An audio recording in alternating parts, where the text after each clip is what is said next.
Right. Hi, Daniel. Lovely to meet you. Dave Davis introduced me to you and told me that you know loads about machine learning and AI. That's right, or at least that's what Dave told you. So he's a nice guy for leading you on that way.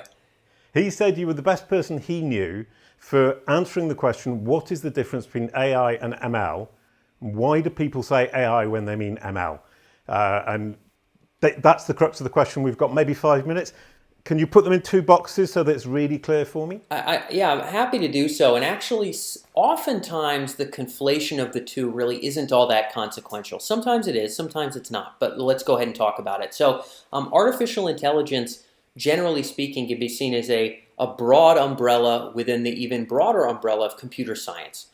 Really rough, and I mean horrendously rough definition of AI is sort of instances of a machine doing things that otherwise a human would be needed to do. So this might just involve very complicated if-then type scenarios. So back in the 80s and even to some degree spill over into the early 90s, there was a phase of sort of expert systems where they would speak to expert human beings about anything, whether it be how to store certain items in a logistics or warehouse environment, about how to categorize molecules in a life sciences environment, whatever the case may be. And then it would permit a machine to figure out all the relationships and if-then scenarios of different inputs and figure out maybe where to categorize them or what to do with them or something like this. And there's a Right. number of other instances, early chess playing algorithms, for example, So the, where, the chess yeah. playing algorithms, sorry, from what I understand, the early ones, the Deep Blue that beat Gary Kasparov, I used to play lots of chess, so I kind of knew about that. It wasn't so much AI as brute force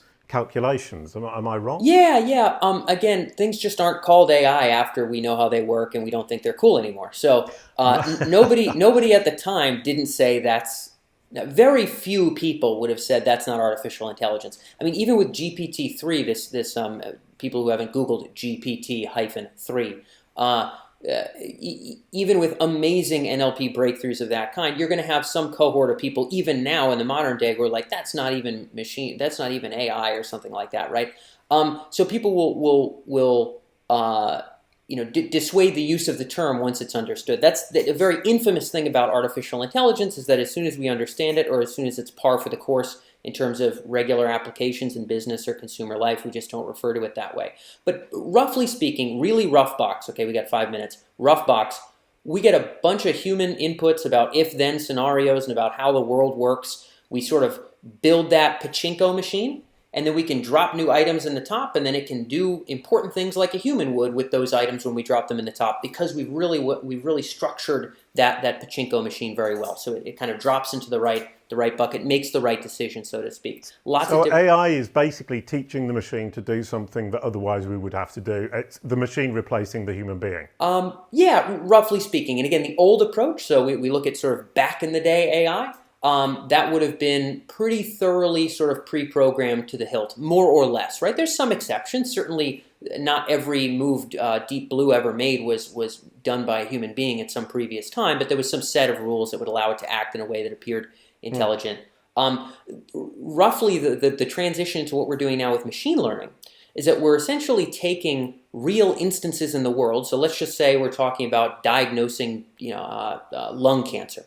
We're taking oodles and oodles of images, labeled images of lung cancer or not lung cancer medical imagery, and we're just feeding it raw into a system. And we're not necessarily telling the machine per se, oh, here's all the rules. If it's this big or this size or this whatever, then you have to label it as lung cancer. We're just saying, look, these are, these aren't. You figure out the distinctions, machine. You figure out the subtle, nuanced patterns that ultimately make one thing cancerous and one thing not. One transaction fraudulent or likely to be fraudulent, one transaction not. Just oodles of data in the front end. All it knows is basic labels. Yes cancer, no cancer, yes fraud, no fraud. This is a very rough example for you. And then it's going to coax out a bunch of subtle distinctions that humans never pre-programmed. It may figure out something about lung cancer in terms of location of the growth or in terms of some particular pattern of how to look for lung cancer within people of different ages, for example, that human beings never really would have programmed. The tough part here is it's often tough to reel out those rules. In other words, to ask the machine, but why did you make that distinction? often asking that is rather challenging. But the benefit here is we can now get a subtler element of discernment from these machines because it's the one ultimately filtering reality. Instead of us doing all the pre-filtering, it ends up coming up with the distinctions itself, which can be a black box, but it opens up a lot of capability. So the machine is pushing what we can actually do much further because it's got more power. We're giving it the information, we're giving it the basic examples, and then it's pushing that further and finding clearer distinctions and creating, in the example of SEO, better results. And that was the whole kind of thing with the machine learning bunch, who were trying to build an algorithm that worked better than the human programmed one. And up until about 2015, they couldn't do it. Then 2015, they suddenly managed to actually move that step forward. Is that a fair assessment? Yeah, so you want to just go ahead and talk about where this applies to search here? Yeah, no, that was just kind of bringing it all into search, saying in search we're talking about machine learning, not artificial intelligence. Is that fair?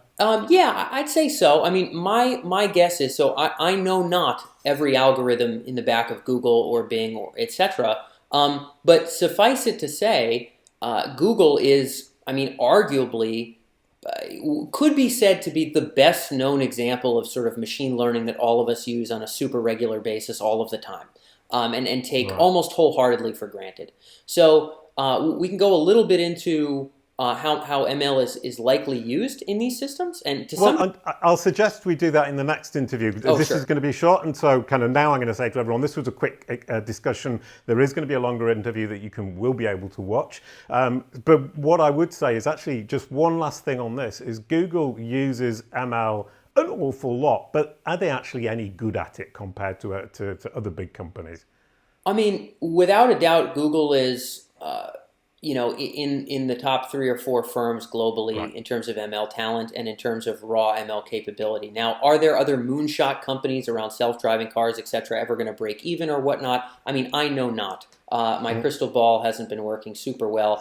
But I can tell you that in terms of raw talent and in terms of putting ML to use with consumers, very, very, very few companies are even remotely close to Google's level. They're undeniably at the top. Brilliant stuff. Thank you very much, Dan. That was absolutely brilliant. As I said, we're going to do another interview and you will be able to watch that right after this one if you're interested in digging more down into how ML applies in search. According to Dan, we're going to speculate a little bit about that, which should be a lot of fun. Thank you very much. Thanks.